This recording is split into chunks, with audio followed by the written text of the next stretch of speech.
Welcome, selamat datang ke program kami. So, terima kasih kerana sudi bersama-sama dalam temu bual hari ini.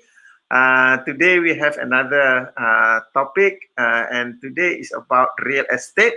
We've covered so many topics, different dimensi lain-lain. So, really excited about our speaker for today. So, for those of you yang dah ada kat sini, please key in the comment tu, kata hi ke hello ke, so that I know that you are there, so that we I will not be talking to myself. Just kidding.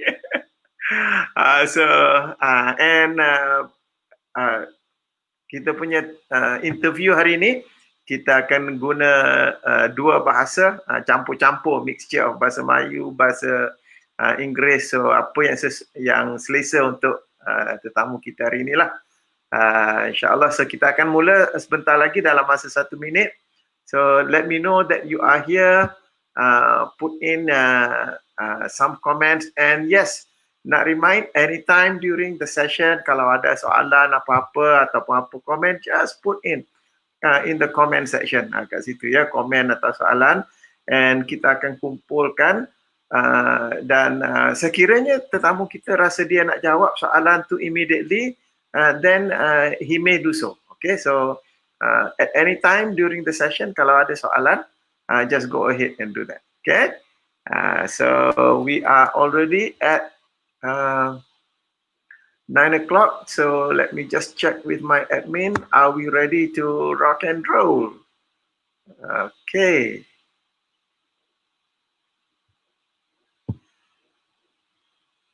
So, selamat datang ke siri temu bual berhubung Going Beyond Survival to Long-Term Sustainable Holistic Wealth. Terima kasih kerana sudi bersama di dalam temu bual hari ini. Alhamdulillah, ianya siri yang ke-7 ya. Kita dah ada 7 orang, yang ke-7. Di dalam siri ini apa kita lakukan, kita menjemput pakar dalam bidang masing-masing untuk memberi maklumat mengenai impak krisis yang kita sama-sama hadapi. Because the crisis that we are facing impacts us in different ways. Dari segi kesihatan, penyakitnya, dari segi kesihatan mental, emosionalnya, dari segi keuangannya, dari segi keluarganya, hubungan dan sebagainya. Itu sebab kita lakukan program ini mengambil pakar-pakar dalam bidang masing-masing. Kita mula dengan pakar dalam bidang mental and emotional health, kemudiannya dalam bidang perubatan, seterusnya kita pergi kepada dalam bidang lepas perubatan kita masuk kepada bidang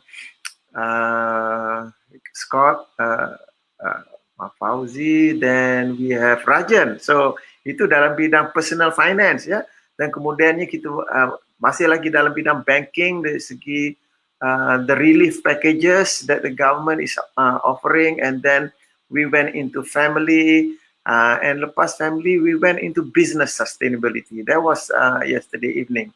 So today we have a very interesting topic. Topiknya ialah empire hartanah, reality atau fantasy. Ya, jadi dengan itu saya nak jemput tetamu kita untuk hari ini. Beliau ialah Ahyad Ishak, pengasas Pejuang Hartanah. Beliau adalah yang memimpin organisasi latihan dinamik yang mengkhususkan dalam memperkasakan pelabur muda. So basically to strengthen, to give support untuk pelabur-pelabur muda, pelabur baru dalam pelaburan hartanah, dan nilai terasnya ialah untuk mewujudkan sinergi dalam penyebaran strategi dan pemikiran yang baik dalam bidang pelaburan hartanah yang akan membantu mereka-mereka ini untuk lebih berjaya dengan lebih besar dan lebih kekal di dalam industri pelaburan hartanah ni. Jadi dengan bangganya saya ingin menjemput Tuan Ahyat Ishak. So Ahyat, thank you very much for being here. Terima kasih dan selamat datang. Yes, Assalamualaikum Tuan Marzuki. Yeay. Selamat Hari Raya. Maaf saya batin kepada Tuan. Alhamdulillah. Sampaikan salam kepada Ibu Ros dan kepada semua penonton. Yeay, apa khabar? Baik, Alhamdulillah. So, Alhamdulillah, bersyukur ya kita dapat bertemu di sini pada malam ni. Nyaris-nyaris malam tak bertemu. Okay. Just to let you know, dan saya difahamkan saya ni. Sorry? Saya difahamkan saya ni tetamu yang ketujuh kan? Alhamdulillah. Ya, dah ketujuh dah. Alhamdulillah. Alhamdulillah. Jadi okay. orang yang ditunggu-tunggu, hebat orangnya yang begitu berjaya dalam bidang hartanah ni. Jadi saya akan tanya beberapa soalan, tapi saya tak nak tanya banyak sangat sebab dalam bidang hartanah ni memang saya sikit sangat ilmunya. Jadi itu sebab malam ni saya betul-betul nak dengar. Alhamdulillah. No problem. Kita berkongsi apa yang kita tahu. Alhamdulillah. Jadi Tuan Ahyat, mungkin saya nak mulakan dengan soalan dari segi kita dalam konteks krisis ni sekarang. Jadi apa kaitannya topik ni, topik hartanah ni? Apa kaitannya dengan konteks krisis yang kita hadapi, dan mungkin Tuan Ahyat boleh sebutkan beberapa faedah yang penonton akan dapat daripada temu bual kita hari ini. Silakan.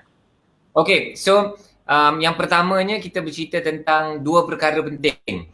Kita bercerita tentang krisis, kita bercerita tentang hartanah. Dan apa kaitannya sudah tentu banyak sangat kaitannya. Dan pemahaman krisis itu penting, pemahaman hartanah itu juga penting. Jadi yang pertamanya mari kita kupas apa itu krisis ya. Tuan Marzuki, sahabat-sahabat semua. Apabila kita bercerita tentang krisis ni, saya suka nak mengambil satu definisi yang telah dikongsikan oleh mentor saya, mentor kami, mentor kita, Tuan Azizi Ali, the legend lah. Dan beliau kata apa? Krisis ini dia tidak ada maksud lain selain daripada pemindahan kekayaan. Dalam keadaan krisis bakal berlaku pemindahan kekayaan secara besar-besaran. Daripada siapa kepada siapa? Daripada orang yang bersedia. Daripada orang yang tidak bersedia kepada orang yang bersedia.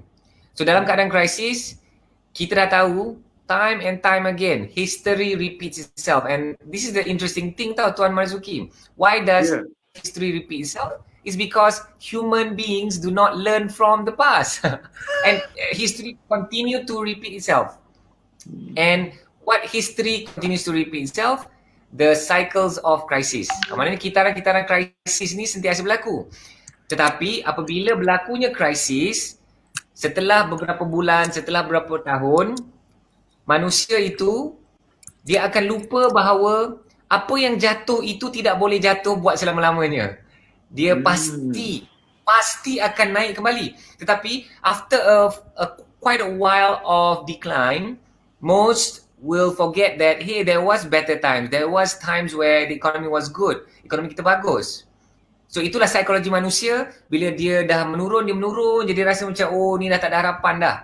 Dan kat situlah point Ahyat, tuan-tuan dan puan.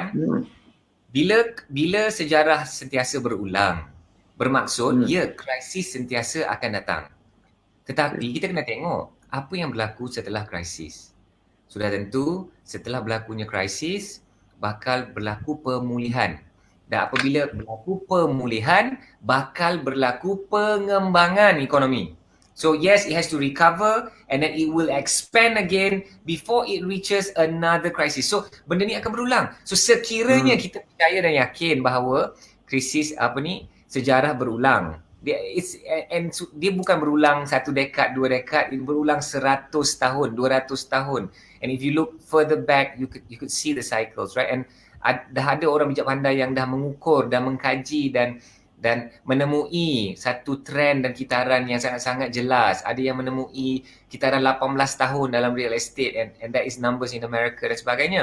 So Point dia ya tuan-tuan dan puan, ya dalam keadaan krisis ini akan berlaku pemindahan kekayaan daripada orang yang belum bersedia, yang tidak bersedia kepada orang yang bersedia. Dan benda ini akan terus berlaku. So apa yang kita sedang alami, ya kejatuhan. Kita sedang alami beberapa bulan kejatuhan, mungkin setahun, mungkin 2 tahun. Adakah dia akan kekal jatuh? Apa yang jatuh itu tidak boleh jatuh selama-lamanya, dia pasti akan naik. Dan apa yang naik itu tidak boleh terus naik selama-lamanya, dia pasti akan jatuh kembali. So itulah yang telah berlaku Tuan Marzuki.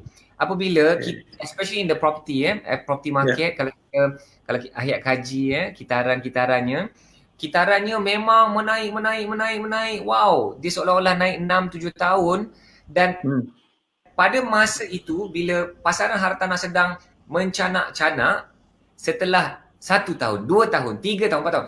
So masa itu orang dia boleh naik selama-lamanya. Dan dia lupa satu ketika dulu dia pernah jatuh. So this is just a psychology of manusia or psychology masyarakat. Keramaian. Orang biasa-biasa yang di luar sana itu, they get into this kind of thinking. So what goes up, they don't realize that it cannot go up forever and then jatuh. So itulah yang berlaku sekarang ni, krisis. So memang definisi ini Tuan Marzuki, sahabat-sahabat semua, satu definisi yang sangat-sangat brutal. Dan inilah realitinya, apa yang kita lihat. So ini pula pemahaman ayat tentang krisis. Krisis ni ada 2 bahagian Tuan Marzuki. Krisis adalah, bahagian pertamanya adalah bahaya dan keadaan keduanya ialah peluang. Dan dalam keadaan krisis, apakah tugas dan tanggungjawab kita? Yang pertama ialah untuk menjaga diri daripada bahaya. Setelah kita dapat selamatkan diri, keluarga dan pasukan kita. Mungkin kita punya syarikat, mungkin kita punya team, mungkin kita punya NGO, mungkin kita punya community. So bila kita dapat selamatkan diri daripada bahaya, diri, keluarga dan team dan pasukan dan company, barulah kita boleh mengejar peluang-peluang yang ada. Tak guna dalam keadaan krisis kita, wow, ayat cakap ada banyak peluang. So kita nak rebutlah peluang-peluang ini. Tak boleh Tuan Marzuki, sahabat-sahabat semua, tak boleh. Langkah pertama dalam keadaan krisis, kena jaga diri daripada bahaya. Dah selamat, barulah kita boleh pergi berperang. Diri kita pun tak terurus, tak terjaga. So inilah yang saya lihat. Ini pendapat saya, tak perlu percaya, tak perlu setuju. Apa yang saya lihat ya tuan-tuan dan puan, siapa yang dalam keadaan bahaya ini, dia kena jaga diri daripada bahaya. Pendapat ayat, mungkin 90% daripada rakyat Malaysia, dia sebenarnya perlu menjaga diri daripada bahaya dahulu. Dia belum layak pun nak bercerita tentang nak mengejar peluang. And that's the reality. And I'm not talking about B40, M40, T20. I'm not talking about that because there are some people in the B40 who are ready. Some people most unlikely they are, but M40 pun mungkin ada yang tak bersedia, ada yang bersedia. Dalam T20 sekalipun bukan semua yang benar-benar bersedia. Some are very heavy in debt, some were in expansionary mode during the expansion and then now come the crisis. So they're not ready to take position into the opportunities that are presented in the market right now. But dari secara keseluruhan, kemungkinan besar tuan-tuan dan puan, mungkin hanya 1%, 2, maybe 5% atau maksimum 10% daripada masyarakat kita yang bersedia nak merebut peluang-peluang yang ada. Dan ini mungkin satu benda yang Ahyat pun dah lihat, kerana Ahyat sendiri tuan-tuan dan puan, mungkin ada yang bertanya, Ahyat ni siapa bercerita pasal hartanah ni? Saya ni tidaklah banyak sangat pengalaman dalam dunia hartanah. Ahyat baru beli hartanah pada tahun 2003. So baru 17 tahun lah, ini baru tahun ke-17. Kenapa Ahyat kata baru tahun ke-17? Kerana mentor-mentor saya, Tuan Marzuki, mentor-mentor saya yang saya berguru, saya bertalaki, ya, tak mungkin manusia itu boleh berjaya tanpa ada mentor-mentor. Dan sudah tentu saya sebagai mentor pada komuniti saya pun, saya sendiri ada mentor. Kalau saya dah 17 tahun, mentor-mentor saya tu ada yang dah 42 tahun, ada yang dah dekat 50 tahun dalam dunia hartanah. Bukan umur dia orang 50 tahun. Dalam dunia hartanah 50 tahun, can you imagine? And bayangkan jemaah penasihat rakyat pula ada yang baru berumur 27 tahun. 27 tahun sebagai peguam hartanah. Bayangkan, so these are the people around me, the people that mentor me, 40 over years experience in real estate. The people around me right now, my council of advisors, jemaah penasihat-penasihat saya yang 20 tahun dalam bidang kewangan, dalam 27 tahun dalam dunia undang-undang. So, Ahyat baru 17 tahun melabur dalam hartanah, dan apa yang Ahyat lihat, Ahyat tak dapat lihat krisis tahun 97-98. Masa itu baru mula universiti. Ya. Dan Ahyat dapat melihat masa itu dah mula berniaga. Saya mula berniaga masa sekolah, masa universiti, Masa universiti dah mula berniaga macam-macam, berniaga makan, berniaga kafe, berniaga trading, macam-macam lah. So, macam-macam dah struggle. Masa beli hartanah pertama tu Tuan Marzuki, saya ingat tahun 2003, saya beli tu dengan loan kena reject lah, dengan tak tahu apa benda. I don't even know what to do. Rasa macam semua orang je nak menipu, rasa macam agent nak menipu, rasa macam banker nak menipu, rasa macam lawyer nak menipu, kita tak tahu kan, tapi langgar. Tahun 2003 tu saya ingat lagi, dengan profil saya berniaga kantin sekolah.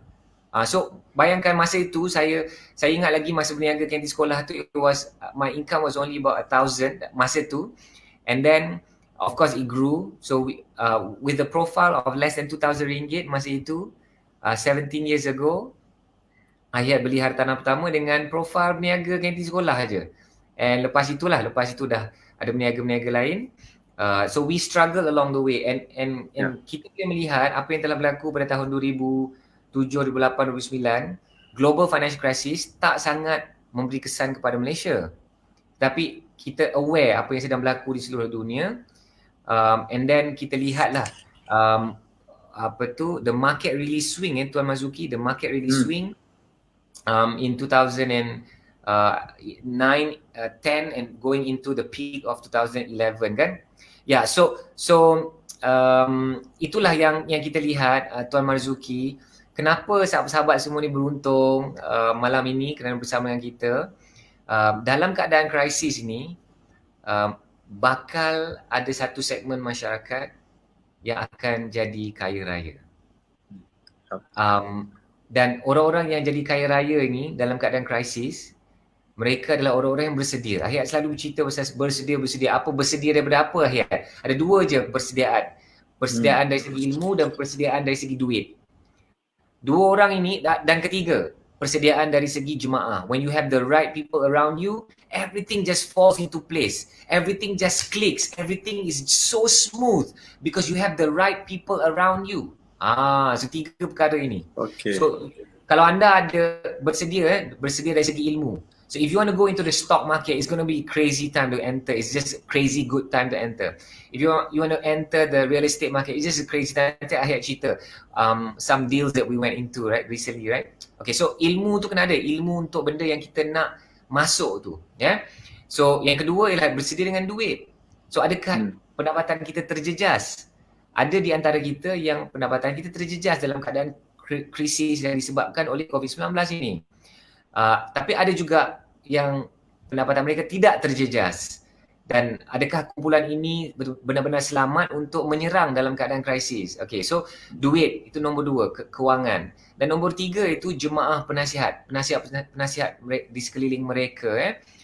Contohnya, if you want to get into real estate, you have the right agents representing you. Do you have the right bankers, the valuers? Do you have the right lawyers? The tax advisors? Do you have the right financial advisors around you? Perunding takaful, perunding pewarisan, mentor-mentor, your circle. This is something really interesting, Tuan Marzuki. Bila kita bercerita tentang satu-satu bidang, kalau kita nak mendapat kecemerlangan mencapai satu kecemerlangan dalam satu bidang, yang peliknya kadang-kadang kita tidak mengeliling, we don't surround ourselves with the right people. So for example, kalau kita nak berjaya dalam bisnes nasi lemak, So janganlah lepak dengan geng jual tudung. Because benda tu dua benda yang berbeza.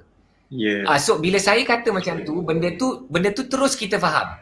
Benda tu terus macam, yeah, seriously that makes sense. Like, who wouldn't think that, right? But here's the thing, kita nak berjaya dalam hartanah sebagai contoh, kalau kita nak berjaya dalam hartanah, tapi pergi lepak dengan geng yang saham atau lepak dengan geng kereta or lepak dengan geng dropship perfume. You're not surrounding yourself with the right people. So if you want to get into real estate, so lepak lah. You have to circle. Your circle is very, very important. Itu yang jemaah tu and a lot. So these are the three things yang kita dah boleh look into. Okay, so in any crisis, dalam saham, dalam hartanah, you know when it recovers and when it expands, then the new millionaires are born. And the reality in property lah, billionaire yang anda lihat hari ini, billionaire, you're talking about bukan level jerung lagi dah, ni ikan-ikan paus dalam hartanah, the real tycoon. Macam tuan, akhirat ni macam ikan bilis kalau banding dengan diorang. Seriously, tulang ikan bilis pun tak tentu lagi banding dengan the real mega tycoons.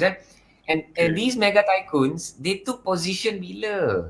They took position during the 97 crisis. They took position during the 08, 09 when people were afraid, and then they entered. And now this is our opportunity. Cuma it's not easy to be greedy when others are fearful.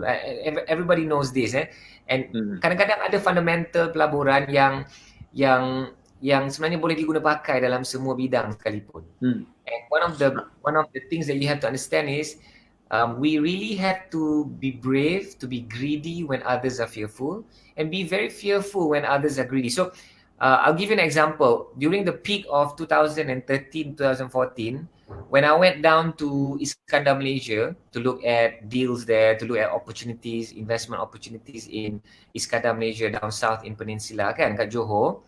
So imagine, this is real story, Tuan Marzuki. Okay. The taxi driver was giving me property tips. Okay. I'm not joking.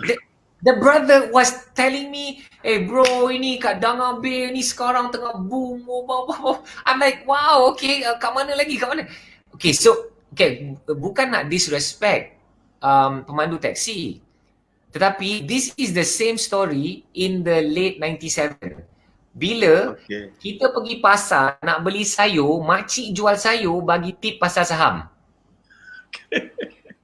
And everybody talks about the story. Tapi some of us, we don't care. We don't want to, I mean, sejarah ni poyo lah. Sejarah ni, this is for nerds. I don't respect history. I don't want to know about history. I don't want to waste my time with learning what happened in the 90s. So imagine in the 90s, they were joking about that. When the makcik jual sayur pun bagi tip pasal saham, you know it's already going crazy. Not crazy good, but crazy bad.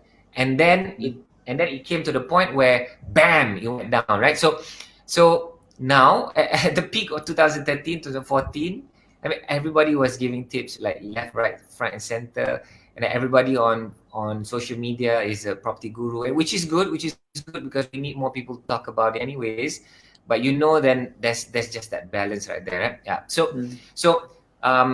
So believe me, brothers and sisters, in every crisis, and this has been proven time and time again, there's ups and downs, and after every crisis, there's going to be what I call the new world order, the new rich people, the OKB, orang-orang kaya baru. So sekarang ni kita kena buat keputusan lah. Adakah kita nak jadi orang yang just complain, be fearful? Being fearful is important because we might be in category 1, which we want to protect ourselves from danger, and that's really important. There's no point to be cala bala, cedera parah dalam keadaan krisis, and then macam mana nak rebut peluang-peluang yang ada. So it's good to be fearful, but not to the point where it puts you in inaction. You don't take action and you just let all these opportunities pass by. But assuming that you are in a position to take action, dan there's a lot of opportunity. So for example lah, so mungkin ada di anda yang tanya, okay Ahyat ni duk cerita apa ni, apa yang peluang-peluang yang ada. Okay, so for example lah, last week kita Ahyat pergi shopping rumah lah dengan my team. My team dia dah setahun dia nak membeli hartanah. Dia dah setahun pun duk follow Ahyat. Ahyat pun bagi advice. Okay, are we still good? Okay, good. Yeah. And contoh rumah kat sini is 260,000 and this is in KL. So we got a deal at 210,000. 210,000 We 190,000.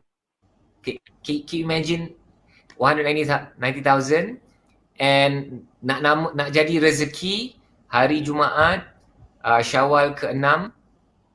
Syawal ke-6 dapat we got the deal at another unit at 179. So can you imagine that range and that house is a cash flow property. If we maxed out on the rental options, we could push positive cash flow of 1,800 ringgit per month. That's just crazy. And the numbers is just crazy. If we kept it empty, rented it as a full unit, maybe the ROI was 9%.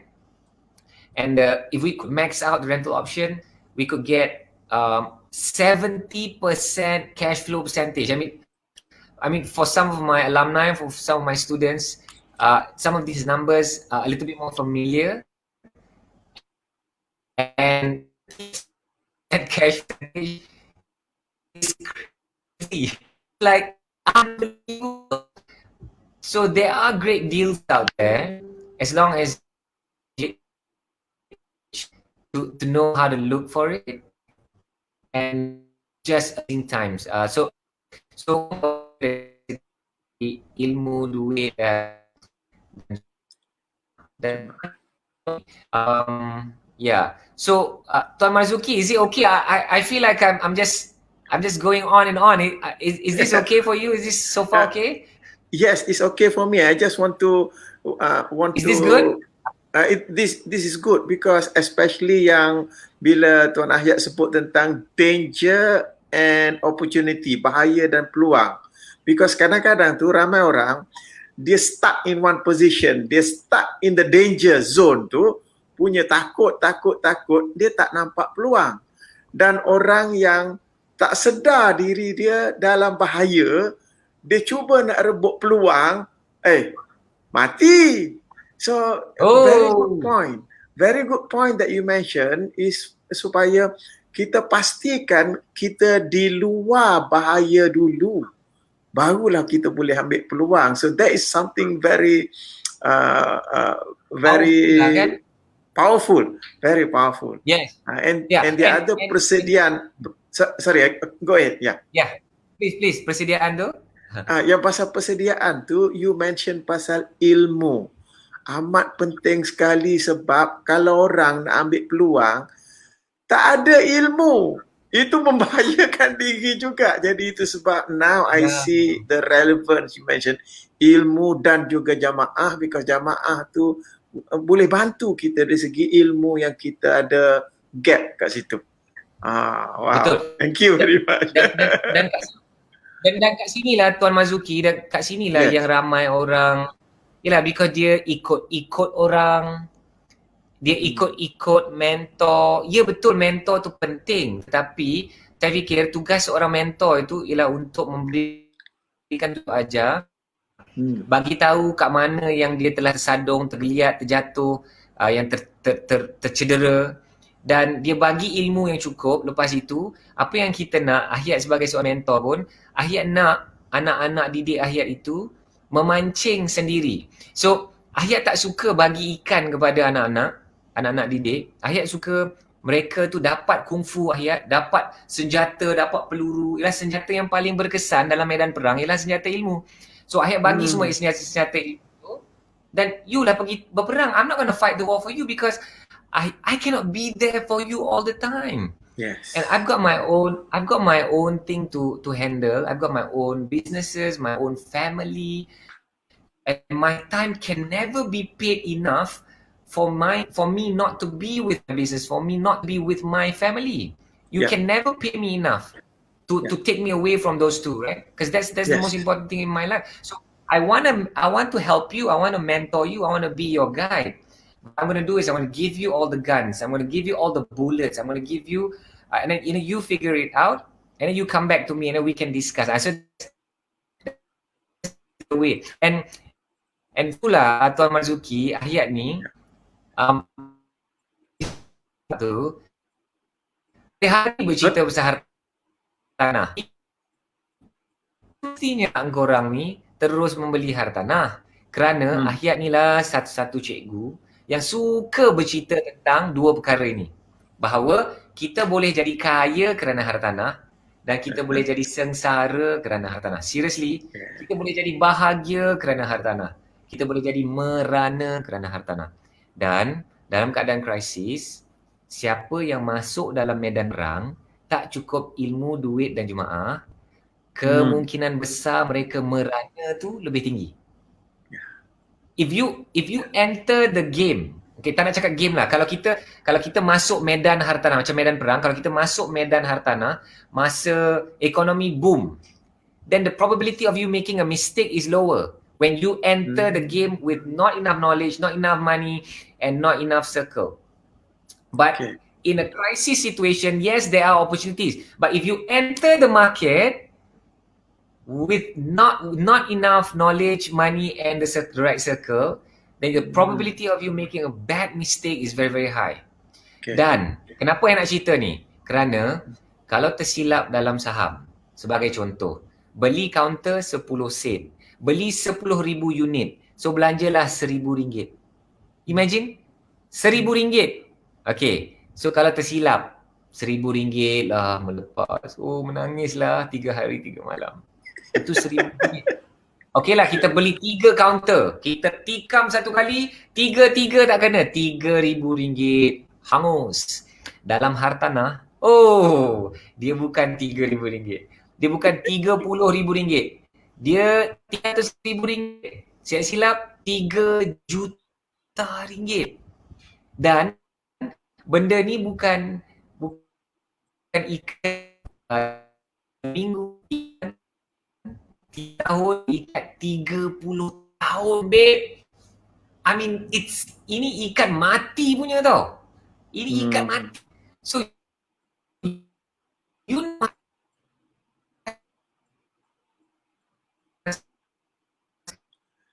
yang memperjuangkan minta maaf Ahyat, boleh repeat itu sebab terputus. Yes, betul Ahyat nak orang Islam itu bermaruah di tanah air sendiri. Yes, saya tak nak orang lelaki itu, saya nak orang lelaki itu membesarkan keluarganya, mengimamkan keluarganya di rumah dia sendiri. Yes, saya nak ibu-ibu yang mungkin suami mereka meninggal atau meninggalkan itu. Saya nak mereka ada maruah mereka sendiri. Nak membesarkan anak-anak mereka di rumah mereka sendiri. Tak risau nak dihalau oleh mana-mana pihak. Yes, saya nak usahawan-usahawan Melayu, usahawan Islam kita. Saya tak nak mereka dibuli lagi oleh pemilik-pemilik shop. Bila melihat usahawan kita ni bisnes maju, tiba-tiba sewa nak dinaikkan. Ada ramai usahawan yang komplain dengan Ahyat. Pemilik shop lot saya ni tak nak bagi 1 sen pun kurang dalam keadaan COVID-19. There's nothing you can do. Inilah namanya bully, kena bully. I mean, it's so insensitive and inhumane for a shop lot owner who do not have to pay the banks anymore because of moratorium. I mean, can you have a little heart? I mean, your tenant is not making a single ringgit. Maybe their business is really, really badly affected. And you tak nak bagi pun sedikit. I mean, your experience is a moratorium. So, it's difficult to say because everybody is in a different position, right? So some of you really rely 100% on your rental income. So I can understand. But seriously, I do too. And I've got stuff that I have to pay. Cukai-cukai itu semua I still have to pay even though I get moratorium from the bank. But seriously, bagilah sedikit pengecualian, penangguhan kepada petani-petani kita. But some tak kisah. They don't care. So kena bully lah. So kita dah tak larat lah kena bully kan. Ke hartanah ni is you look left, right, up, top, down, front and back. Your life will be directly or indirectly linked or have some association to property. The house that you live in, the where your businesses operate from, the charity house that you donate to, everything is related to property, brothers and sisters. So kita nak orang kita ni bermaruah di tanah air sendiri. Tetapi ayat tak nak orang Islam kita ni sengsara, merana, terbeban dan nak tambah lagi satu, terseksa kerana hartanah. Because that can happen, Tuan Marzuki. So I don't know the dude that goes on and say, "Yay, come on, hartanah. You know, you cannot go wrong. It's perfect. Just come with me, take this journey and you know."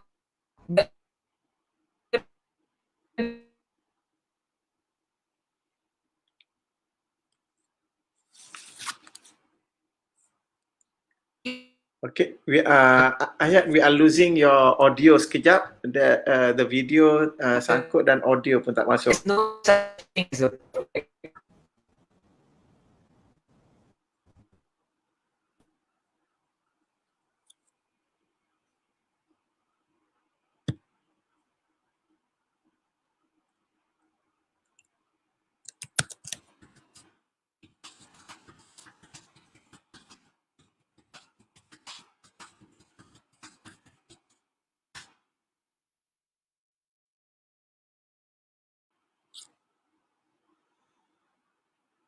Okay, so ladies and gentlemen, we have lost connection dengan Ayat for the time being, so just waiting for him to log in kembali in a short while. It's just that while waiting for him to log in, okay, so let me check with my, so Ayat is back in. Yes, we've lost him completely. So while waiting for him to reconnect, just to highlight, tu pun panjang umur. Kita tengah risau dah mana pergi. Okay, jadi Sorry guys.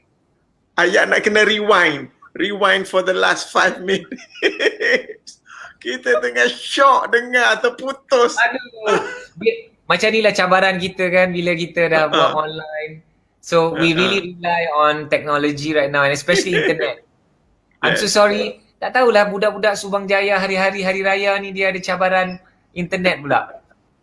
So I can't remember where I was cut off. Okay, so merana kita so Ayat ni seorang cikgu yang bercerita tentang dua-dua, tentang orang-orang yang berjaya dalam hartanah dan tentang orang-orang yang sengsara kerana hartanah. Dan betapa ramainya orang yang jadi excited pasal hartanah. Dia orang terjun je ke dalam medan hartanah ni. Bayangkan terjun ke dalam medan perang tapi tak ada senjata. Mungkin ada senjata tak tahu guna, ada senjata tahu guna tapi tak ada peluru. Ada senjata tahu guna, ada peluru tapi tengok-tengok peluru kapur.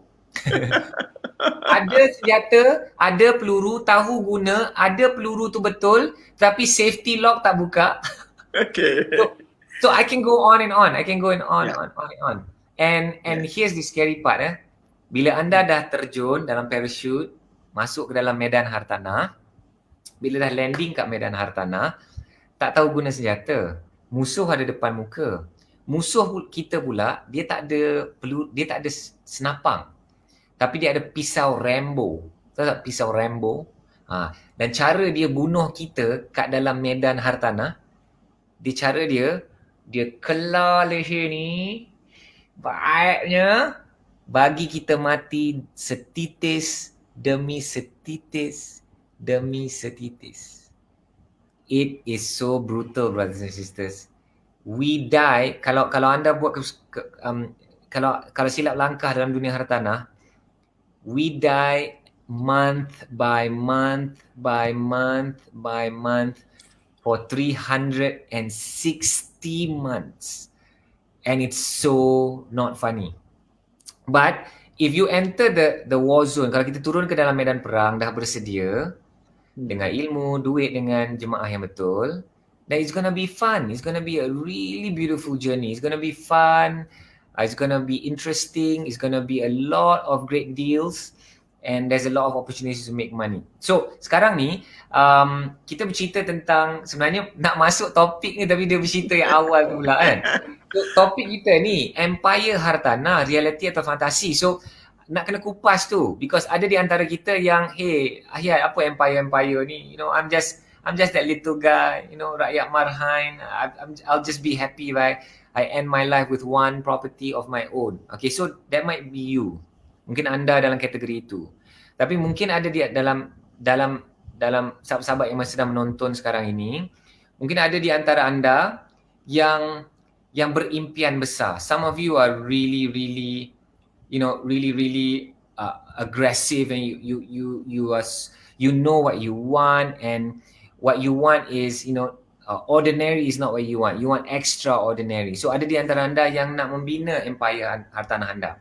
So dalam keadaan krisis ni lah yang paling sesuai untuk langkah pertama dalam membina empire hartanah ni. So apa yang Ahyat nak kata, it is very very real, brothers and sisters. Kita kan bila kita dalam keadaan krisis, melihat ke hadapan, contohnya kita dah selamat daripada bahaya. So kita melihat ke hadapan, melihat kepada peluang. Now you are category B, not category A, the 90-95% of the rakyat who have to take care of themselves from danger first. But let's say you are that 5 or 10% yang boleh menyerang. Okay, let's say you boleh menyerang dan anda sedang berdiri di at a cliff, and you're looking at the storm right now, and you're looking at the opportunities in the storm, right? Dalam medan perang tu anda nampak peluang-peluang yang ada. Dan inilah masa yang terbaik untuk mengambil langkah yang pertama untuk mula membina empire. So, bagi mereka yang nak membina empire ni, empire hartanah, Ahyat nak bagi satu tip.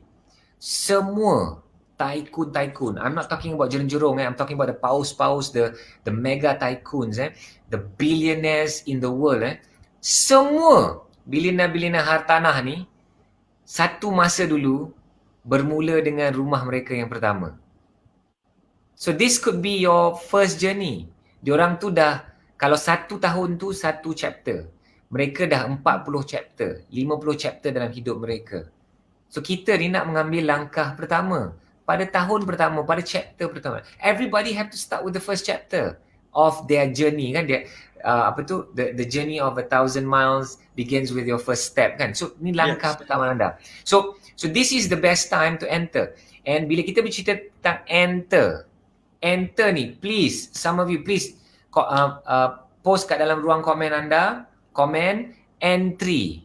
Entry right now is absolutely important. Entry dalam keadaan krisis ni sangat-sangat penting. So Ahyat bagi contoh yang macam tadi kan, a flat, bank value 260, we got an offer at 210, we nego to 190, and we caught another deal at 179. So entry, there's 3 entries that we always have to take care of. And it doesn't only apply to property, but it applies to any investment of any asset class. So entry ni kita kena jaga 3 benda. Entry, the right location, the right product for the right location, the right price for the right product for the right location. So if you get the right price for that right product in that right location, then most likely you be right. And I didn't say confirm you be right. So there's a very high probability that you are right. Because nothing is certain, kan? I mean, there's no certainty in life, but uncertainty, right? Yeah. I'm not gonna have time to talk about entry of the right location, the right product, the right location, but I want to talk about the right price, kan? So So dalam hartanah ni, we maybe I have some fireworks happening in my neighborhood, so I hope it doesn't bother you so much. Okay, let me talk closer. Let me talk closer. Okay. Oh, I love my neighbors. Yeah, it has to be now, right? It has to be now. Okay. All right. Coming back to the right price. Okay. So Hmm. right price ni dalam hartanah ni kita kita bercakap pasal harga ke kita bercakap pasal nilai? So we talk about value, not price. Hmm. So we want to buy a property with high value but at a low price. So that's going to be something interesting, right? So if I buy kain, of course I don't know kain apa yang mahal lah. Okay, I'm giving a really bad example which I'm not so familiar with. Okay, let's say silk as compared to the typical cotton, right? So silk has a lot of is a high value, and of course you pay high price for it. So imagine if you could buy silk, which is a high value kind of cloth fabric, but you buy it at the price of cotton. Yeah. Then you'd be considered as being able to grab that product at a very good entry price. So you want to enter at the right price, Okay. okay? Okay. So for example, for the a property, so if the banks can value it at 260, market could push it at maybe 230 to 40. The deal was a little bit below market value and a little bit below bank value. So the value is high already, but the price that we enter is low at 179. At 179, that's pretty good deal. So kita ni Tuan Marzuki, sahabat-sahabat semua, bila kita nak beli barang, kita tak nak beli barang tu masa full price kan? I mean, unless if I really like the shirt, and I'm crazy about shirts with patterns or like floral designs kan, and usually so the new season, like let's say like Zara, right? It's like $2.99 or I don't know $3.99 kind of shirt, and I wouldn't want to buy it at that full price. I want to wait for the sale because I know every other quarter there will be a sale. So I'm not so desperate. So I'll wait for a sale. So I'm buying that shirt that's valued at $3.99, but I'm going to get it at $1.99. So that's kind of clever, right? So for example, I brought my mom shopping at Mitsui because she hasn't bought a knife set for 16 years. So I wanted to buy her a very good German-made knife set, and its value before was 4,999. It's for real. It's 4,999. Maybe at those days you could get a 5% or 10% discount. Now it's at 2,388. So isn't it clever to buy it now, right? And it's not that my mother doesn't need that knife set. So this is the need, and the opportunity has to come at the right time. So she has the need, and I'm getting it at a crazy great price for a high valued item, and that's smart. And we passed the Noritake, Noritake, pinggan tu. The sets that was selling at 17,000, and now you could get it at 10,000. So that's really clever right now, right? If you purchase that price. Like I'm following up on some cars, right? I mean I'm a property guy, but everyone loves cars, right? Yeah. So there are some cars that before PKP, seriously, pergi kat showroom, harga dia 290,000. Seriously, pergi kat showroom 290,000. Sekarang ni 237. So that's a pretty good deal, right? So bila kita nak beli benda lain kat dalam hidup kita ni, kita mesti nak beli good value. A good price. Tapi hartanah macam mana? Beli je lah apa-apa, whatever price lah. Aku pun tak tahu what is the right entry price. So imagine if you enter at the wrong price, your exit can never be right. So entry ni dia ada pelengkap dia. When your entry is correct, your exit is correct. So exit is where the money is materialized. So there's a very famous saying by Robert Kiyosaki. You make money when you buy property, not when you sell. So you make money when you enter, not when you exit. You make money when you buy property, not when you sell. So ada orang tak berapa faham ni. Kita buat duit dalam hartanah bila kita beli hartanah, bukan bila kita jual. So ada orang yang tak faham. Apa maksud kita buat duit masa kita beli? So kalau orang lain beli 260,000, kita beli 179,000. Tak untung ke? Ya betul, itu paper gain. Kalau dalam saham tu paper gain. Tapi we are in a far better position, brothers and sisters, because hanya ada 2 saja exit.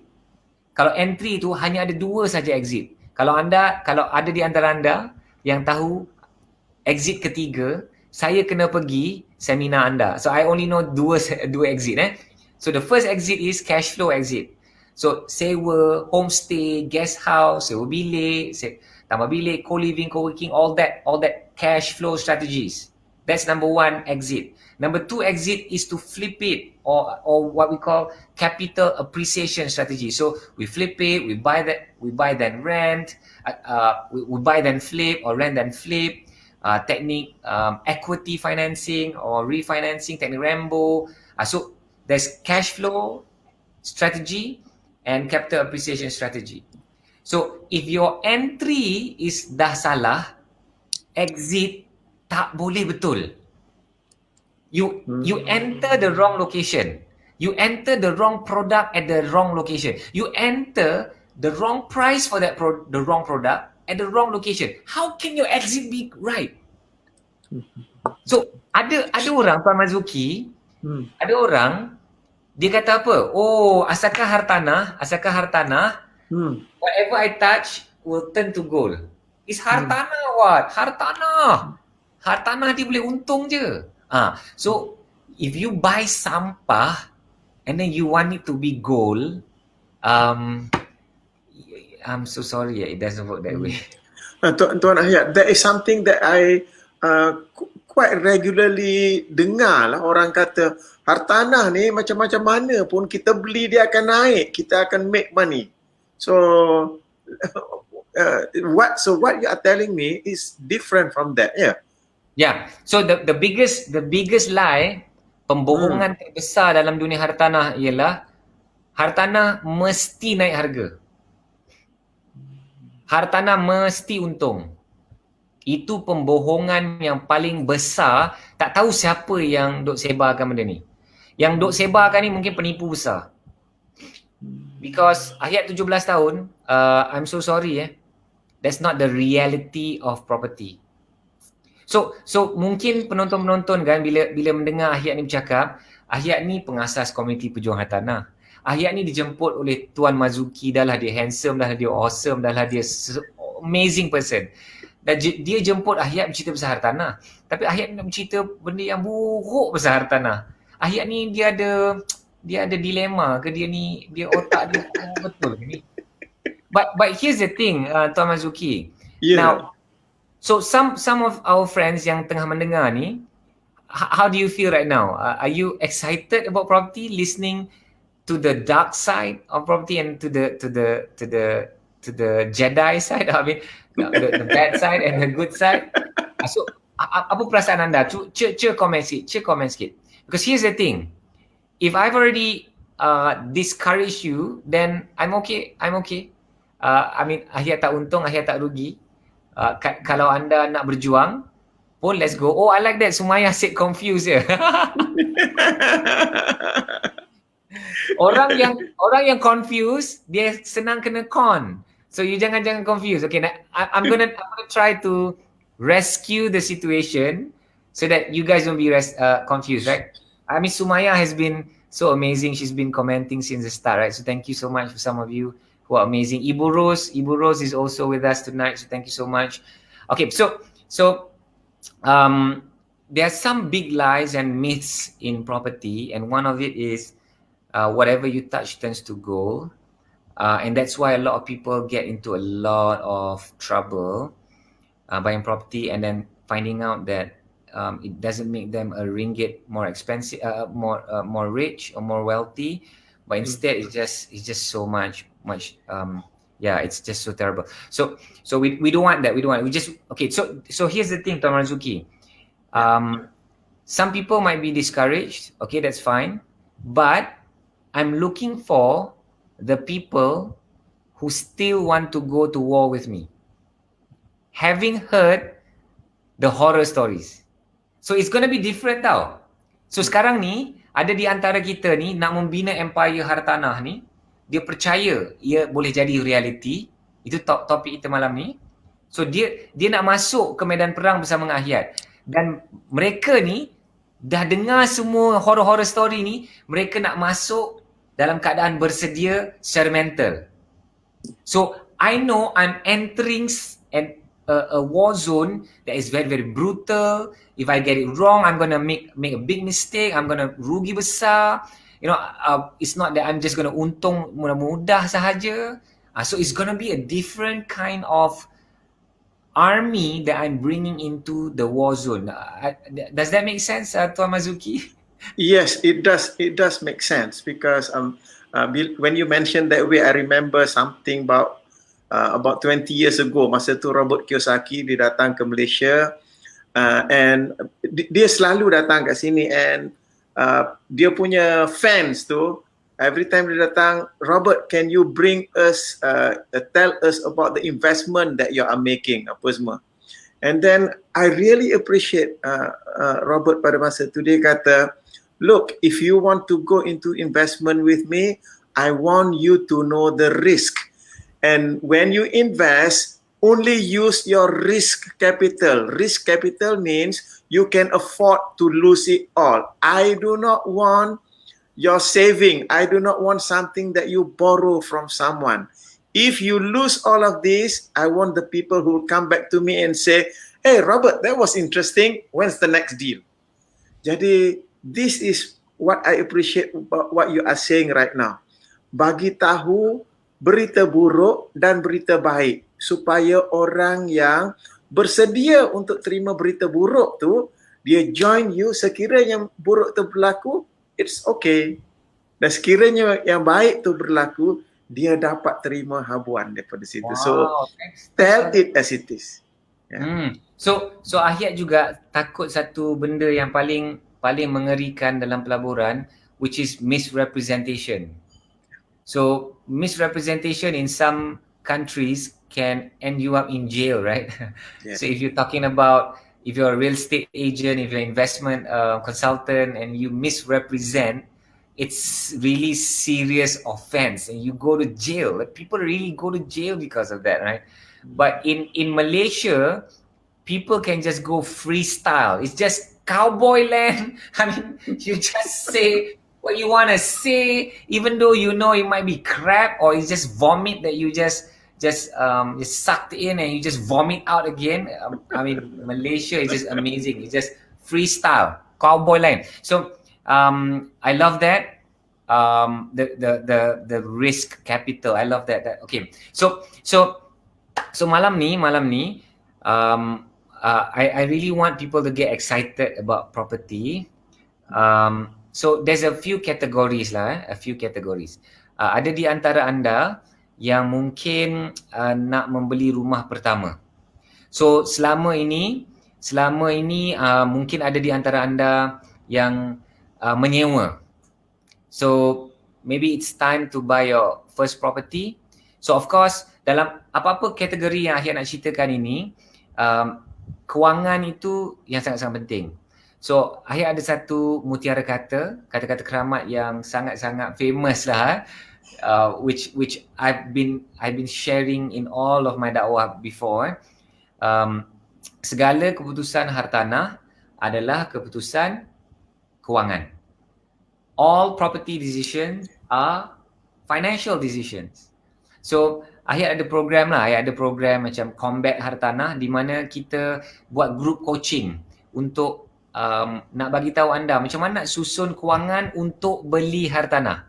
So if the end goal is buying property, I'm going to tell you, okay, this is what you're supposed to do. This is how you're supposed to rearrange your finances. This is what supposed, the do's and don'ts, the good and the bad for the end goal of buying property.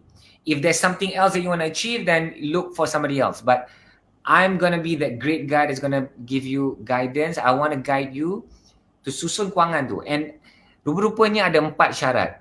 Dan 4 syarat ni, 4 syarat yang sangat kontroversi. Minta maaf. Kenapa 4 syarat ni kontroversi? Kerana kalau ada satu daripada 4 ni tak lepas, bermaksud apa? Bermaksud tak boleh beli hartanah. Bukan ayat kata tak boleh beli hartanah. Cumanya bila anda buat kira-kira diri ni matematik hartanah. Okay. Dalam hartanah ni, bila kita nak beli, segala keputusan hartanah adalah keputusan kewangan, betul? So rupa-rupanya ada matematik hartanah. Matematik hartanah ni ada 2. Satu ialah kira-kira diri. Nombor 2 ialah kira-kira hartanah itu. The house that you want to buy. The property that you want to buy. Okay. So jangan nak cerita pun pasal rumah yang kita nak beli itu kalau belum buat kira-kira diri sendiri. Okay, semua orang letak jari macam ni, semua orang buat jari macam ni, lepas tu letak dekat batang hidung sendiri. Ya. Jangan korek hidung, jangan tercocok hidung. So, kena kira diri siapa? Kena kira diri siapa? Bukan diri dia, bukan mamak yang kat situ, bukan awak kat sebelah ni, bukan brother kat sebelah ni, bukan.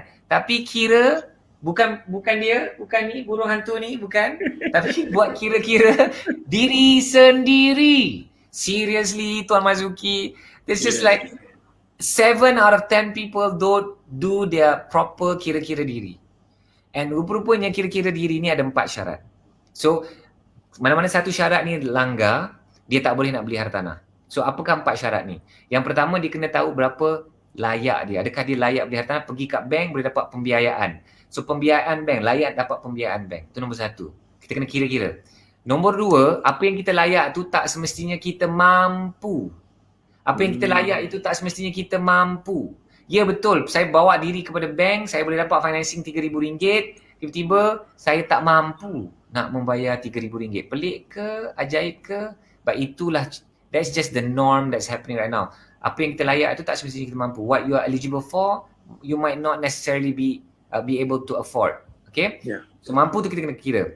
Nombor 3, kita kena kira berapa kita selamat. Berapa kita betul-betul selamat. Selamat ni apa Tuan Marzuki? Sahabat-sahabat semua. Kita kumpul semua harta. Kita kumpul semua hutang. Nampak tak gigi-gigi hutang ni?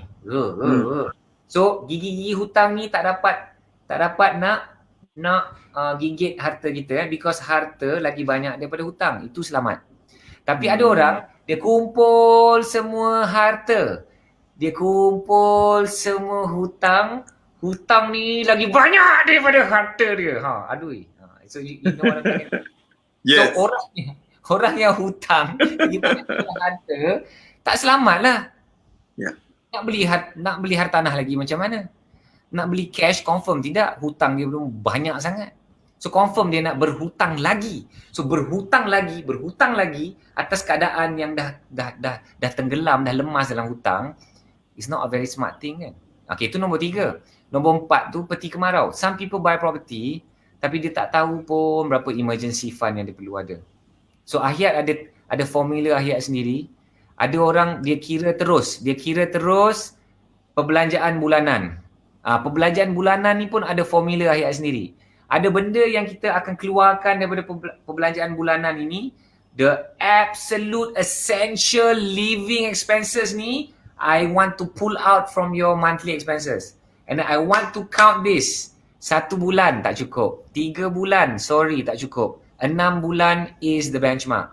And now with COVID-19, if you don't have 12 months, then I'm going to question you big time. I'm going to question you. Do you think you are really, really safe, brother? Adakah anda rasa selesa nak pergi masuk berperang? You don't have 12 months emergency fund. You only have 6 months. 6 months is already good. Half a year.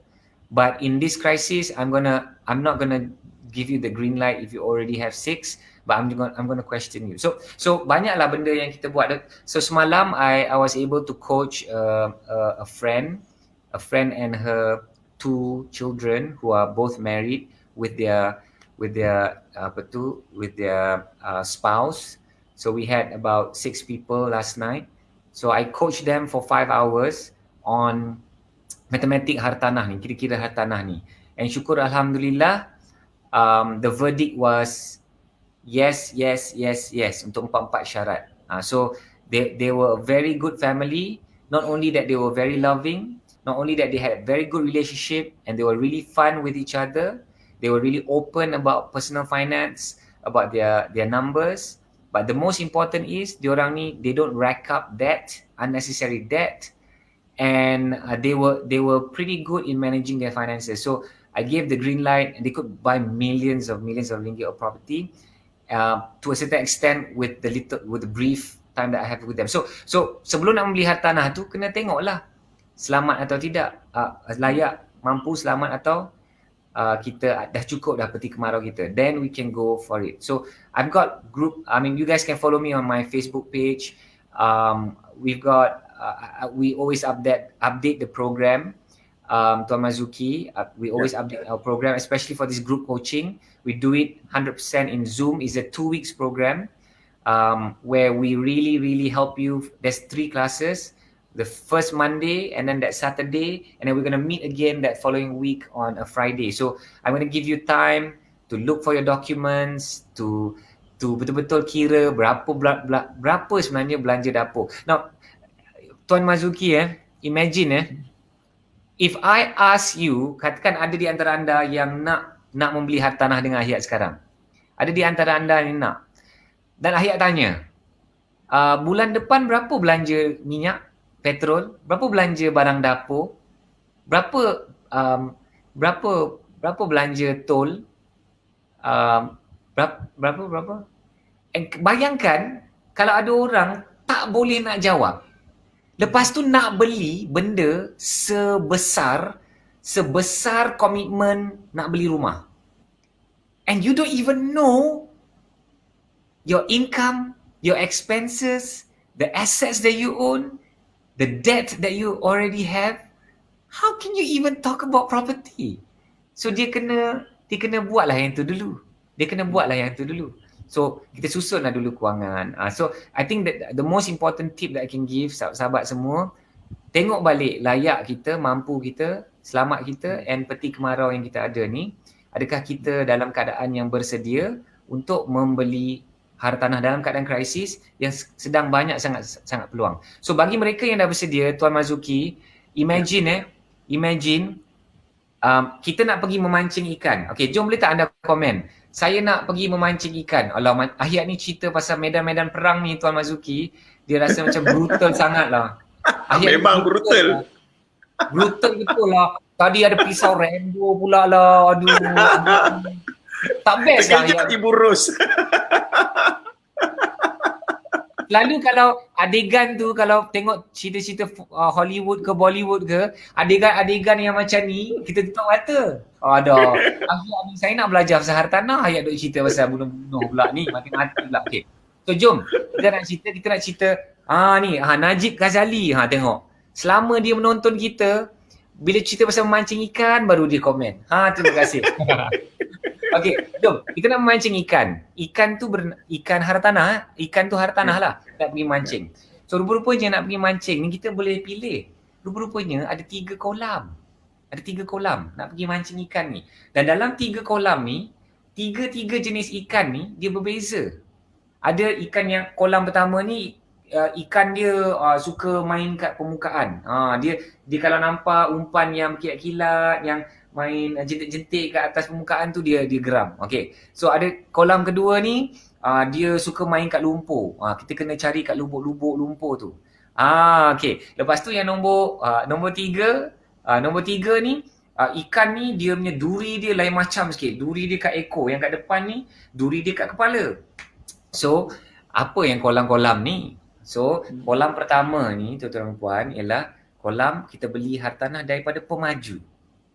Undercon lah, yang orang-orang hartanah duk kata undercon. So kita beli daripada pemaju. Kolam yang nombor 2 ni ialah kita beli daripada orang lain, sub-sale. Maknanya orang lain dah pernah beli daripada Maju, lepas tu dia dah beli, dia dah simpan dan dia nak jual semula.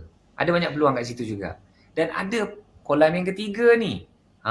Kolam yang ikan dia banyak duri, dia punya liar dia lain macam. Kolam apa? Kolam recycle ni. Kolam lelong. So ada 3 kolam yang kita boleh pergi memancing ikan sekarang. Kalau dah bersedia dari segi kewangan diri tu, dah buat matematik hartanah tu, dah buat. So kita nak pergilah ikut ayat, pergi memancing ikan. So 3 kolam ni sekarang, subhanallah, there are opportunities. Number 1, all the offer prices by the owners, by the people selling, they are very humble. They are more humble. Okay. So contohnya daripada pemaju sekarang ni, dahlah dia bagi diskaun. Diskaun ni kalau setakat 10% tak cukup. You can go to any developer's office right now and say, is that all? 10%? Are you like serious? It's not good enough. I mean don't do that lah. But 10%, jangan silap pula buat perangai macam tu. Tengok property tu, project tu hot. Of course orang tak layan. And there are some hot properties now right now, by the way. Some in the north of Selangor, some in Negeri Sembilan that I know. There's some hot projects. Jangan buat perangai macam tu. Kalau kita buat cakap, 10% is not good enough for me, nanti yang yang nak jual cakap, tak apa, you get lost, I say next. Boleh tak? You blah boleh tak? Blah. Okay. So but there are some projects, Tuan Mazuki, yang bagi 40% discount. Are you serious? I mean, if you talk about a ringgit million property, that ringgit million property right now is selling at 600,000 ringgit. That's just ridiculous, right? And there are some yang dah bagi diskaun banyak tu, dia bagi apa lagi?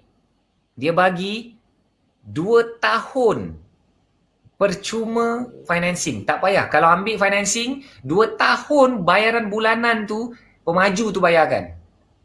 Tak ke gila? There's one that contacted me who wanted me to run a campaign. Ahyat bukan ejen hartanah, Ahyat just cikgu hartanah.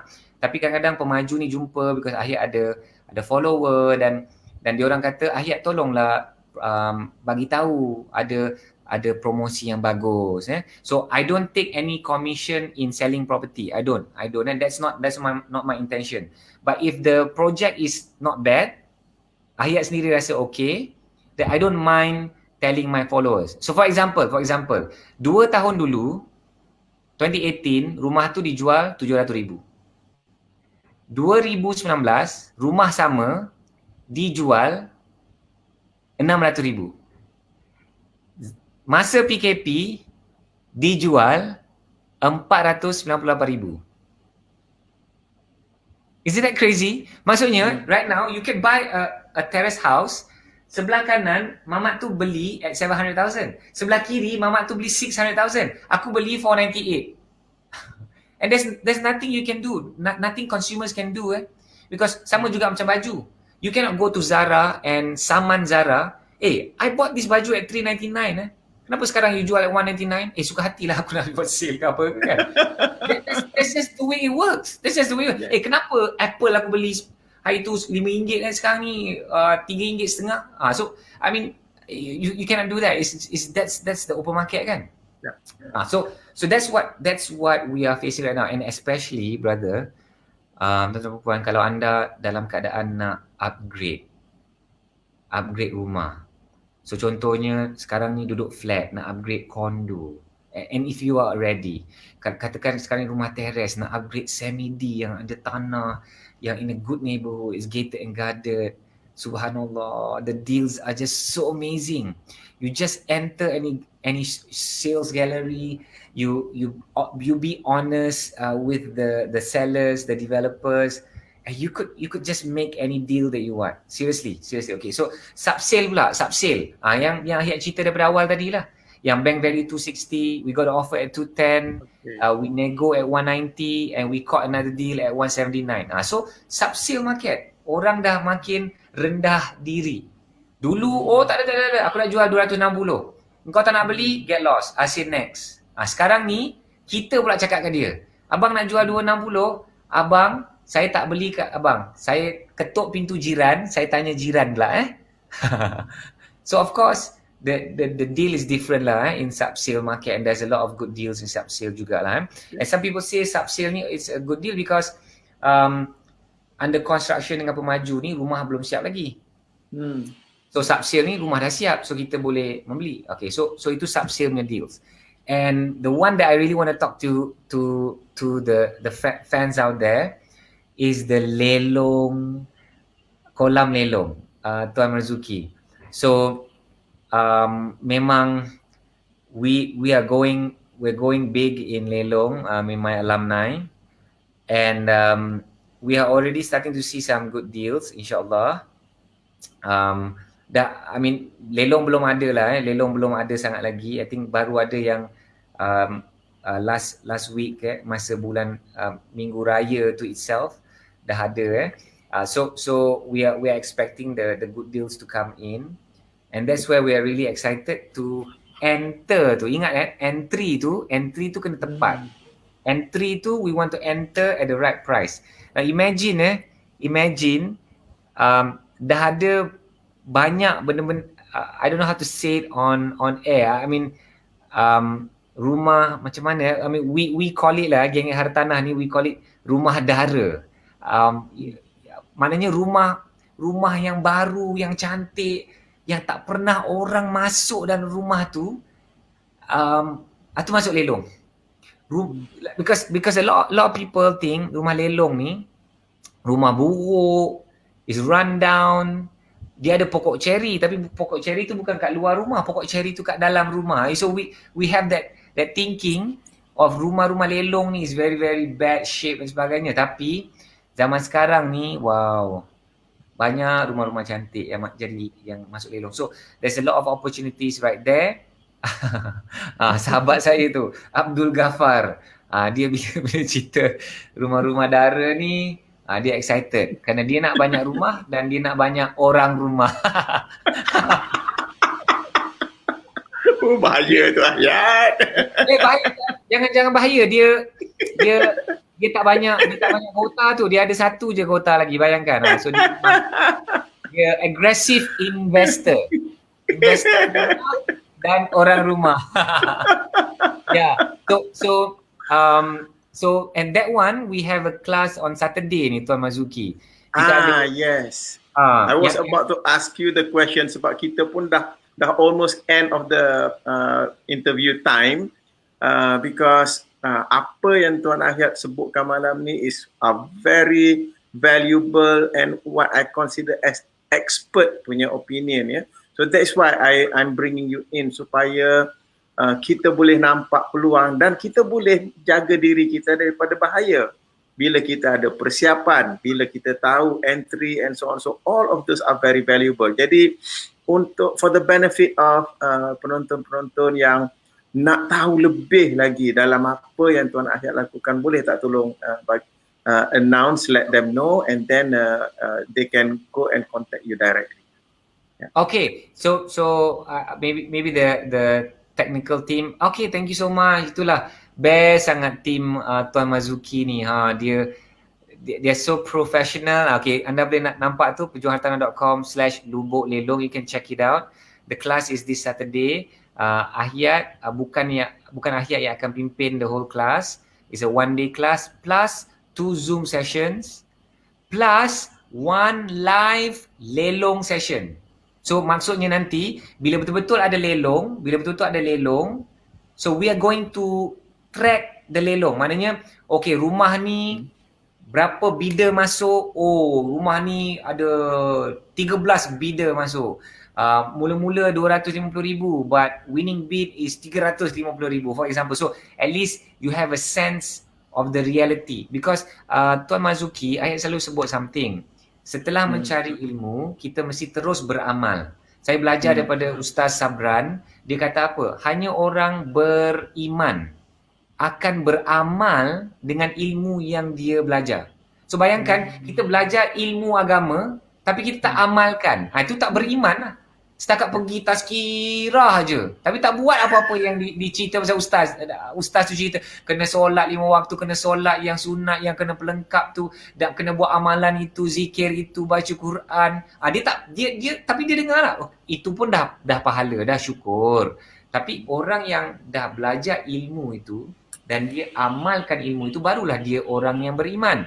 So, orang beriman ni maksudnya apa? Beramal tu maksudnya bertindak. Tapi ramai orang silap sangka bila ayat kata, jom ambil tindakan. Kan kita selalu cakap, fast action, fast result. Massive action, massive results. Ayat bukan nak suruh beli hartanah terus. Tindakan itu bukan beli hartanah terus. Contohnya, I want you to learn lelong hartanah. Dan kita kena bertindak. Bertindak tu bukanlah pergi terus membeli hartanah lelong. Tapi bertindak itu cari ilmunya, cari circle-nya, cari data-datanya, cari the real lelong. Dan tindakan kita ialah, okey, jom saya nak anda bersama-sama dengan Ahiyat dan mentor pejuang hartanah bernama Izwan Latif yang memang pakar dalam lelong ni. Dan dia akan bawa kita, tindakan kita follow dia, melihat sendiri apa keadaan lelong dalam rumah lelong dan sebagainya. So itulah yang kita akan lakukan, mengambil tindakan-tindakan kecil sebelum kita betul-betul ambil tindakan untuk menyerang dengan cara all out tu. So jomlah belajarlah dulu, tengoklah peluang-peluang yang ada. Bayangkan sekiranya anda nak beli rumah idaman anda, what if you can find your rumah idaman?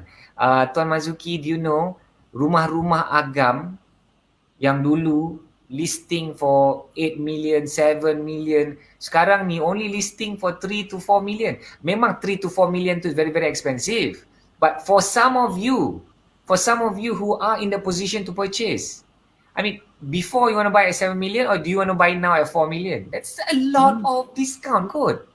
Yeah. And that's a big win for some of you in that category.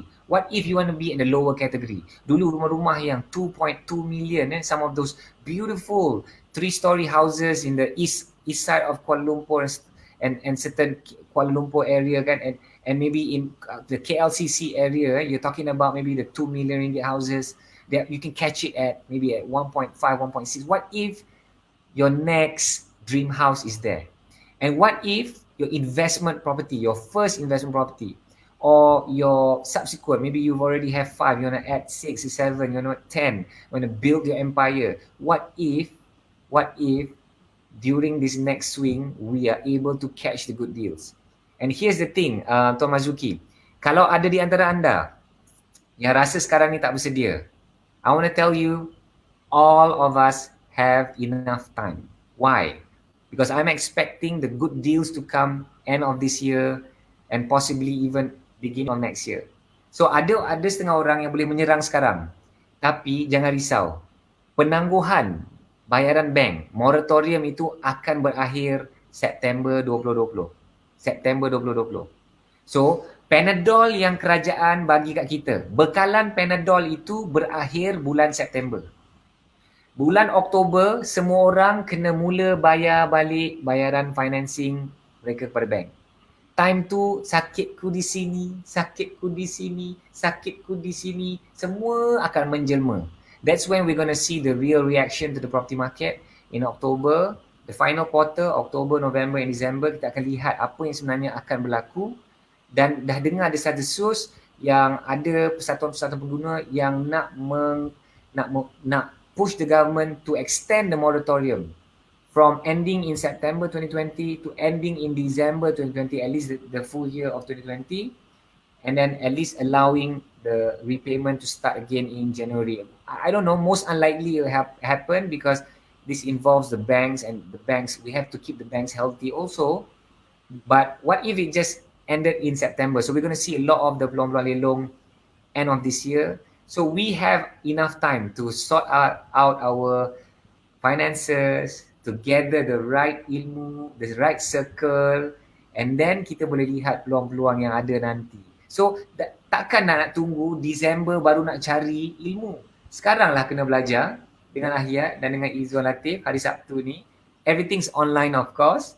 And we're gonna take it very easy with you. One full day class and 2 Zoom session tambahan lagi. Mana tahu kita nak kadang-kadang nak refresh benda ilmu-ilmu baru ni, kita nak belajar semula dan kita ambil topik-topik tertentu.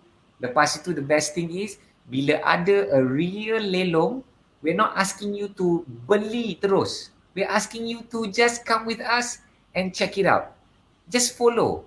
Oh, rumah ni dekat sini, case study sebenar. What is a better case study than live action? Oh, rumah yang kat Kirara ni, it's 2 kilometers from the LRT station. Harga dia sekian-sekian, 200,000. Masuk 5 orang lawan. 5 orang lawan akhirnya jadi 260,000. Oh, patutnya boleh sewa berapa banyak ni? Berapa positive cash flow? Berapa rental yield? So it's live, real, there's no fluff, it's not theory, it's real case study. So this is gonna be the first time ever somebody doing this, and I hope you guys will be with us.